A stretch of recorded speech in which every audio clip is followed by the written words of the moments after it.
Hi viewers, India's largest digital media network Suman టీవీకి స్వాగతం. ప్రస్తుతం మనతో ఉన్నారు motivational speaker and language trainer Vijaya Bangaru Amma. మనం మామూలుగా చూసుకుంటే ఇంతకు ముందు అంటే పాతకాలంలో విడాకుల సంఖ్య చాలా తక్కువ ఉండేది. కానీ ఇప్పుడు ఎలా అంటే ఒక ప్రతి ఫ్యామిలీలో అంటే పెద్ద ఒక జాయింట్ ఫ్యామిలీ పెద్దగా చూసుకుంటే ఆల్మోస్ట్ విడాకులు అవుతూనే ఉంటాయి. అవునండి. అంటే విడాకులకు కూడా ఒక ఏజ్ లేకుండా పోయిందమ్మా. పెళ్ళైన సంవత్సరానికి, లేకపోతే పెళ్ళై 20 ఏళ్ళైన తర్వాత కూడా, 30 ఏళ్ళు అయిపోయిన తర్వాత కూడా వయసులో ఉన్నప్పుడు ఎంత తోడు కావాలని ఒక పెళ్లి చేసుకుంటామో, వయసు అయిపోయిన తర్వాత కూడా ఒక తోడు కావాలి అని అనుకుంటూ ఉంటాం. అంటే ఆ టైంలో తోడు కావాలి అనుకున్న టైంలో కూడా విడాకులు తీసుకునే వాళ్ళు ఉన్నారు. ఇంకా లాస్ట్ ఏజ్ లో అంటే ఈ విడాకులు ఎక్కువగా తీసుకోనికి అసలు రీజన్ ఏంటమ్మా? అంటే పాపం ఒకటి అడ్జస్ట్ అయిపోయి లాస్ట్ మూమెంట్ లో బయటకు వస్తే ఆ ఏజ్డ్ వాళ్ళు కూడా విడాకులు తీసుకుంటారా? ఇక్కడేమో మీరేమో 1 సంవత్సరం అంటున్నారండి. 2 నెలలు 3 నెలలకే 1 నెలకే విడాకులు తీసుకున్న వాళ్ళు చాలా మంది ఉన్నారండి. ఇదంతా దీనికంతా ఏంటండి మూల కారణం? అడ్జస్ట్ అంటే ఒకరినొకరు అర్థం చేసుకోలేకపోవడం అనమాట. అసలు అంటే నువ్వేంటి నేనేంటి జీవితంలో మన ఇద్దరం కలిసి ట్రావెల్ చేయాలనుకున్నప్పుడు సో మనం కొన్ని విషయాలు తప్పకుండానండి. ఒకరి జీవితంలోకి ఒకరు కొత్తగా వచ్చారు అని అనుకుంటే, మనం ఒకరి జీవితంలోకి వెళ్ళాము అని అనుకుంటే కంపల్సరిగా కొన్ని మార్పులు అనేది కంపల్సరిగా జరుగుతాయండి. సో ఆ మార్పులు ఎలా ఉంటాయంటే మనకు కొన్ని మనం లైఫ్ లో అడ్జస్ట్ అవ్వడం మాత్రం కంపల్సరీ అండి. సో కొన్ని ఇప్పుడు మీ సాంప్రదాయాలు నా సాంప్రదాయాలు వేరే, మీ ఇంటి ఫ్యామిలీ మీ ఫ్యామిలీ వేరే, నా ఫ్యామిలీ వేరే. సో నేను రాగానే నాకు అన్ని ఇష్టం వచ్చినట్టుగా మీ ఇంట్లో జరగదు. అట్లాగే అమ్మాయి ఒక ఇంటికి వెళ్ళినప్పుడు అన్నీ మీకు ఇష్టం వచ్చినట్టుగా అమ్మాయికి కూడా జరగదు. అలాంటప్పుడు ఏమవుతుందంటే నువ్వు అప్పుడు అలా చెప్పావే ఇలా చెప్పావే నువ్వు అలా వాడే అంటే మరి ముఖ్యంగా అబ్బాయిలు ఏమంటారంటే లేదు లేదు నీ వ్యతిరేకంగా ఎందుకంటే అప్పుడు మోజు ఉంటది కదండి. నీ వ్యతిరేకంగా ఏమీ జరగదు, అన్నీ నీకు ఇష్టం వచ్చినట్టే జరుగుతాయి, నేను చూసుకుంటానని ఒక హామీ ఇస్తాడు. ఓకే, ఆ హామీ ఎంతవరకు ఉంటుందంటే పెళ్ళయ్యేంత వరకే ఉంటుంది. పెళ్ళైన తర్వాత ఇంట్లో ఆడపడుచులు ఉంటారు, అత్తయ్య గారు ఉంటారు, మామయ్య గారు ఉంటారు, ఇంకా మిగతా వాళ్ళందరూ ఉంటారు. సో మిగతా వాళ్ళందరికీ నువ్వు చెప్పినట్టుగా వాళ్ళు వినాలని రూల్ లేదు కదా. ఇప్పుడు మీ ఆవిడ నిన్న వచ్చింది, ఆమెకు అనుకూలంగా వీళ్ళు మారమంటే వీళ్ళు మారరండి. సో వీళ్ళు ఏం చేస్తారంటే ఫాల్స్ ప్రామిసెస్ చేస్తారు అనమాట అబ్బాయిలు మరి ముఖ్యంగా. అలాంటిదంతా ఏమి లేదు, నీకు ఇష్టం నీకు అసలు ఆమె చెప్తుంది అనమాట. ఏమని చెప్తుంది అంటే నీవు నా మీదే చాలా ఇష్టం కదా, అదొక బ్లాక్ మెయిలింగ్. నన్నే పెళ్లి చేసుకుంటే నేనైతే 10 దాకా నిద్ర లేవాను, నేనైతే వంట చేయను, నేనైతే ఏం పర్లేదు నీకెందుకు నేను చూసుకుంటానంటాడు. ఓకే, నువ్వు కాలు తిరుగుతా నేను దిగుతాను అంటే నేను వంగుతాను, నా వీపు మీద కాలు పెట్టు అనే పరిస్థితి వస్తుంది అనమాట. అంత లెవెల్ ఉంటుంది ప్రేమ. రేపు తర్వాత పెళ్లి కాకముందు పెళ్లి అయిన తర్వాత ప్రాక్టికల్ గా నీవు ఆలోచిస్తే నీకు అది జరగదండి, ఏమీ జరగదు. సినిమాలలో లాగా నిన్ను ఇంటికి రాగానే ఓ మల్లెపూలు చేతికి కట్టుకొని నిన్ను రింగులని ఎత్తుకొని ఎవరు తిప్పరండి. ఆడి బాధ్యతలు వాడుకుంటాయి. సో ఎక్స్పెక్టేషన్స్ అనమాట. పెళ్ళైన తర్వాత పెళ్లి కాకముందు ఉన్నట్టుగా అబ్బాయిలు 100% ఉండరండి. ఎందుకంటే బాధ్యత, ఒక సంసారం తర్వాత నీవు ఫ్యామిలీ మెయింటైన్ చేయాల్సిన అవసరం ఉంటది. ఇది వరకు ఏముంది, పలానా చోట కలుసుకో, పార్క్ రా, ఇంకొక చోట్ల లేకపోతే కాసేపు కూర్చుందాము, ఎవరి కాళ్ళు బై చెప్పుకున్నారు. కానీ ఇప్పుడు కాదు కదా. ఇది ఒక బాధ్యత ఉన్నప్పుడు నీవు అలా ఎలా అవుతుంది, నీ ఇంతకు ముందులాగా లైఫ్ కాదు. అమ్మాయిలు కూడా కొంచెం అర్థం చేసుకోనండి. అర్థం చేసుకోకపోవడం అనేది చాలా తక్కువయ్యే. ఏమన్నంటే నువ్వు పెళ్లి కాకముందు ఇలా చెప్పావు కాబట్టి నీకు నాకు లేదు, ఇంకా మధ్యలో ఉంటారు చూడండి ఈ అమ్మగారు. కరెక్ట్ అమ్మ, మీరు చెప్పింది. ఇందాక అన్నారు కదా పెళ్ళైన సంవత్సరం కాదు, నెల 2 నెలలు 6 నెలలు అంటే చాలా ఎక్కువ. దారుణం ఏంటంటే ఎవరన్నా చెప్పారు వీళ్ళ ఫ్రెండ్స్ అమ్మాయిల కంటే ఇంకా వీళ్ళకి అప్పుడే వీళ్ళ హస్బెండ్ గురించి మైండ్ లో తిరుగుతూ ఉంటది, అక్కడ స్టార్ట్ అయిపోతుంది. అలా కాదండి, ఇప్పుడు అలా చెప్పినప్పుడు వాళ్ళు మీ ఇద్దరు కలిసి ఉన్నందుకు సంతోషంతో చెప్పారా, లేకపోతే జలస్ తో చెప్పారా, వాళ్ళ ఉద్దేశం ఏంటని తెలుసుకోవట్లేదు. ఇదిగో పలానా అమ్మాయి చెప్పింది నువ్వు ఏదో అంట కదా అని అంటే మరి ఏం చేస్తాడు, వాడికి ఏదో అవసరం ఉండి ఏదో ఫోన్ మాట్లాడడం, అది కూడా వీళ్ళు భరించలేదు అనమాట. ఇదంతటికి కారణం ఏంటంటేనండి అర్థం చేసుకోకపోవడం. ఒకరికొకరు అర్థం చేసుకుంటే ఇలాంటి చిన్న చిన్న ప్రాబ్లమ్స్ ఒక పెద్ద భూతబ్దంలో చూపించి ఇదే పెద్ద సమస్య అనుకుంటున్నారు.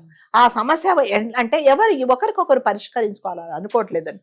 ఎంతసేపు వచ్చేసి కోర్టు కోర్టు, పోలీస్ స్టేషన్. అంటే విడాకులు తీసుకునే సంఖ్య ఎంత ఉందో దానికి మించి బ్లాక్ మెయిల్ చేయడం, నేను చేయడం. విడాకులు ఇచ్చేస్తా నీకు ఈ సంఖ్య ఇంకా ఎక్కువ ఉంటుంది. ఇంకా అయిపోయింది, ఇంకా ఎక్కువ అయిపోయిందండి. ఇది ఇంకా అరే, ఇవన్నీ దానికి ఏంటంటే నీకు విడాకులు. అడ్జస్ట్మెంట్ అనేది లేదండి. లైఫ్ అంటేనే అడ్జస్ట్మెంట్ అండి. మనం ఎప్పుడు లైఫ్ అంటే, జీవితం అంటే మనం అనుకున్నట్టుగా ఎప్పుడు ఉండదు. జరగదండి, Yes. ఎప్పుడు ఉండదు. ఎప్పుడు ఇంకొకటి ఏంటంటే వీళ్ళిద్దరు సంపాదించుకుంటున్నారు. నువ్వెంత సంపాదిస్తావు, నేనంత సంపాదిస్తున్నా, నీకు నాకేంటి తేడా? నువ్వు 2 లక్షలు అంటే నేను 3 లక్షలు సంపాదిస్తున్నా. దీనికి తోడు అగ్నిలో అజ్యం పోస్తారు. ఓకే, అంటే ఏంటంటే తల్లిగారు, ఈ తల్లి తండ్రుల ఇన్వాల్వ్మెంట్, తండ్రిది ఏముంటదండి పాప, ఆ తల్లి ఏం చెప్తారు, ఆ తండ్రి అదే వింటాడు. ఈ తల్లిది ఉంటుంది చూడండి, కూర్చుంటే లేస్తే ఏం చేస్తున్నావు అమ్మాయి అంటే, అమ్మ పని. అదేంటి పని చేస్తున్నావా? మన ఇంట్లో ఉన్నప్పుడు అసలు నువ్వు పనే చేయలేదు, ఈ టైంకి నిద్ర లేచేదానివి కాదు, అదేంటి? అది నీ ఇల్లు కదా, అత్తగారింటికి వచ్చింది కదా, మరి పని చేస్తలేగా. అయ్యో నీకు ఎంత కష్టం వచ్చింది. అవునమ్మా, మరి వచ్చేసే అంతే. అలా కాదు కదా, ఒక తల్లిగా ఏం చెప్పాలి, అవునమ్మా అత్తగారింటికి వెళ్ళావు, కొన్ని బాధ్యతలు ఉంటాయి, నువ్వు కంపల్సరీగా పని చేయాలి. అదేంటి నీ కాఫీ నువ్వే పెట్టుకునే దానివి కాదు కదా, ఇంటిల్లి పాదికి నువ్వు కాఫీ పెట్టిస్తున్నావా, ఇంటిల్లోకి వంట చేస్తున్నావా, ఇవన్నీ ఆవిడ అక్కడి నుంచి మాట్లాడుతుంది అనమాట.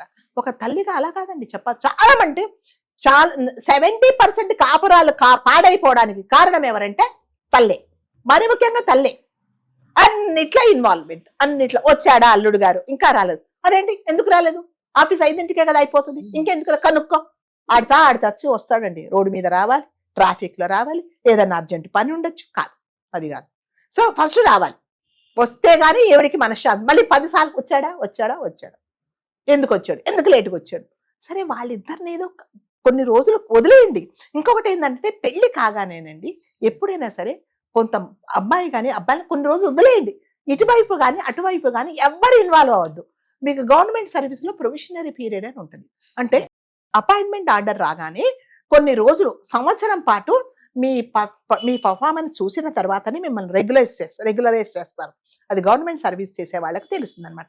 సో అప్పుడు ఏంటంటే మీరు అన్ని తెలుసుకుంటారు, కష్టాలేంటి నష్టాలేంటి, నేను ఇక్కడ ఎలా పని చేయాలని తెలుసుకున్న తర్వాత మీ పర్ఫార్మెన్స్ బాగున్న తర్వాత రెగ్యులరైజ్ చేస్తారు. అట్లాగే వీళ్ళిద్దరిని కలిసి ఉండనియండి. కొట్టుకుంటారో తిట్టుకుంటారో, లేకపోతే ఒకరినొకరు అడ్జస్ట్ చేసుకుంటారో, ఒకరినొకరు ఇంకొకటి ఏదో పంచుకుంటారో, ఇంకొకటి చేసుకుంటారో ఉండనియండి. వాళ్ళ మధ్యలో ఇన్వాల్వ్ అయిపోయి సగము వీళ్ళు పాడు చేస్తున్నారనమాట. పెళ్ళైన తర్వాత కనీసం ఒక 2 నెలలు వాళ్ళని వదిలేయండి, వాళ్ళని వదిలేసేయండి. కాదు నిమిషానికి ఫోన్ అండి. ఈ తల్లులకు పని ఉంటుందో పాట ఉంటుందో నాకైతే అర్థం కాదండి. నాకు తెలిసిన ఫ్యామిలీ బికాస్ ఆఫ్ తల్లి వల్లనే వాళ్ళు విడిపోయారండి. ఎందుకంటే ఇదే మానం ఫోన్లే.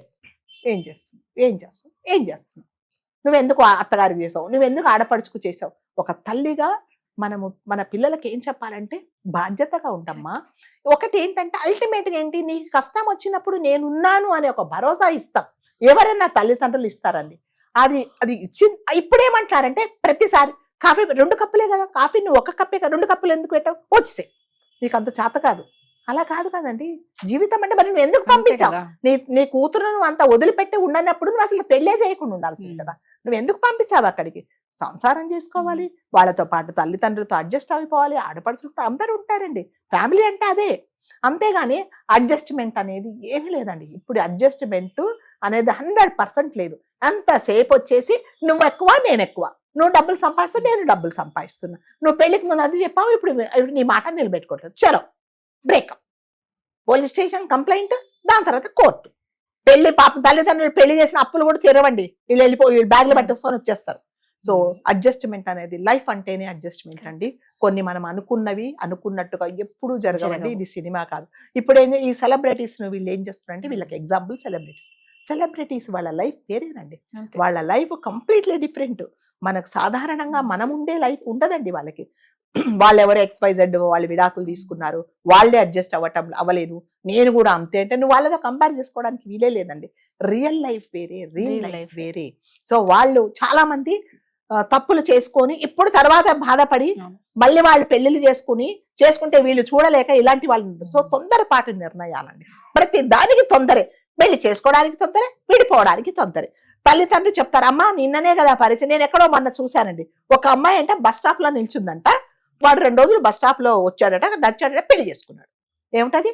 నువ్వు బస్ ఎక్కడానికి వెళ్తావా లేకపోతే పెళ్లి చేసుకోవడానికి వెళ్ళావా? వాడేం చేశాడు, ఇంకా కార్యక్రమాలు అన్నీ అయిన తర్వాత నువ్వెవరో నేనో తీసుకొచ్చి బస్ స్టాండ్ లో వదిలేసాడు. ఏముంటది, ఏంటది అసలు, దేనికి వెళ్ళావు అంటే అంత నేనంటే చచ్చిపోతాను అన్నాడు. మరి నువ్వు ఉంటే ఇప్పుడు చచ్చిపోతానంటున్నాడు కదా. అవసరం తీరిన తర్వాత, అవసరం లేకముందు, అవసరం ఉన్నప్పుడు నువ్వు లేకపోతే చచ్చిపోతానంటాడు.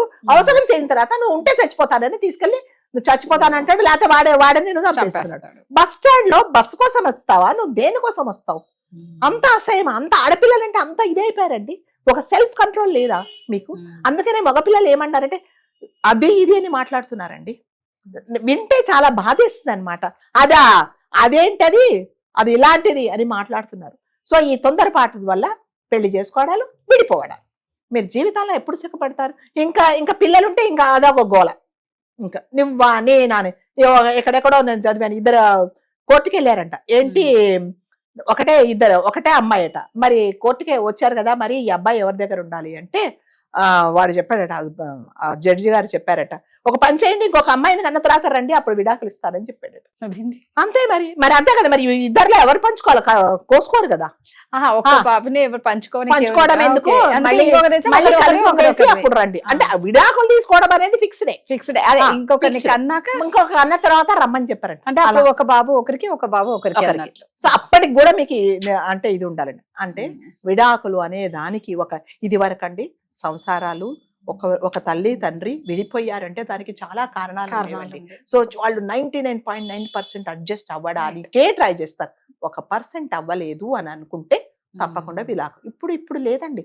అంటే ఇదంతా ఏంటంటే ఎక్కువ తక్కువ, నేను సంపాదిస్తున్నా నీకంటే నేను ఎందులో కూడా సరిపోను, నీకంటే నేను ఎందులో కూడా అదేంటి తక్కువ కాదు, నీకంటే ఎక్కువే.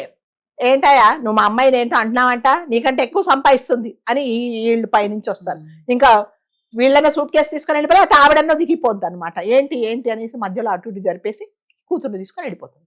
నీవు తల్లి తండ్రి కూడా ఆలోచించుకోవాలి, నేను జీవితాంతం నా కూతుర్ని చూసుకుంటానా అనేది నువ్వు కూడా ఆలోచించుకోవాలి. రేపు పొద్దున తొందరపడి నిర్ణయం తీసుకొని పెళ్లి చేసుకుని విడాకులు తీసుకున్న తర్వాత కంపల్సరీగా అరే నేను చిన్న విషయానికి నేను ఎందుకు ఈ నిర్ణయం తీసుకున్నానని అని నువ్వు బాధపడితే వచ్చేది ఏమీ లేదండి. ఏదైనా చిన్న సమస్యలు ఉన్నప్పుడు కూర్చొని మాట్లాడుకోండి. ఇది ఏంటి, ఇది మనం విడాకుల దాకా వెళ్లాల్సిన పరిస్థితి అనేది.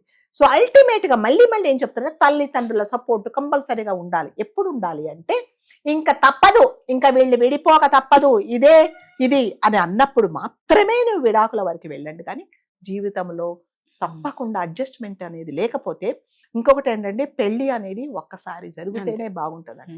రెండో పెళ్లి అని జరిగింది అనుకోండి, దాంట్లో ఉన్న అర్థాలు ఉంటాయి. అంతవరకు వెళ్ళకండి. లేదు నేను జీవితాంతం ట్రావెల్ చేస్తాను అంటే అది కూడా చేయలేండి. ఈ సంఘంలో ఒక్క ఆడపిల్ల ఉంది అంటే చాలా ఉంటాయండి, చాలా ప్రాబ్లమ్స్ ఉంటాయి.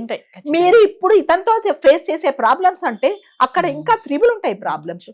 సో మీరు అట్లా కంపేర్ చేసుకొని అలా అని నేను ఏదో వాడు కొట్టినా తిట్టినా వాడు ఇంకొకలాగా మిమ్మల్ని బ్లాక్మెయిల్ చేసినా మీరు కలిసి ఉండమని నేను చెప్పటం లేదండి. మాక్సిమం మీ వైపు నుంచి తప్పు లేకుండా రేపొద్దున విడిపోయిన తర్వాత అయ్యో నేను ఈ చిన్న తప్పు కోసం విడిపోయానని మీకు రిగ్రెట్స్ లేకుండా బలమైన కారణం ఉండి ఇంకా తప్పదు అన్నప్పుడు మాత్రమే విడాకులకు వెళ్ళింది. కానీ చిన్న వాటికి మీరు విడాకులు తీసుకున్నారంటే మీ గోతులు మీరే తవ్వుకుంటారు అంతే. ఈ తల్లి తండ్రి అనేది ఫ్రెండ్స్ అనేది ఎప్పుడు మీతో ఉండరండి. జీవితాంతం కలిసి ఉండాల్సింది మీరే. ఇంకొక సలహా ఏంటంటే పక్కన వాళ్ళు ఎప్పుడు వైఫ్ అండ్ హస్బెండ్ మధ్యలో దూరద్దు. వాళ్ళ నిర్ణయాలు వాళ్ళే తీసుకోండి. కలిసి ఉండమని చెప్పొద్దు, విడిపోమని చెప్పొద్దండి. ఎందుకంటే వాళ్ళ ఇష్టం కదా. 4 గోడల మధ్య కలిసి ఉండాల్సింది వాళ్ళు, మీరు కాదు.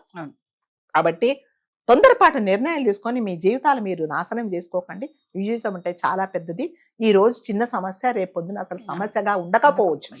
కాబట్టి అమ్మాయిలు కానీ అబ్బాయిలు కానీ ఒకసారి ఆలోచించండి, కొంచెం ఓపిక తెచ్చుకోండి, ఇద్దరు కూర్చొని మాట్లాడుకోండి.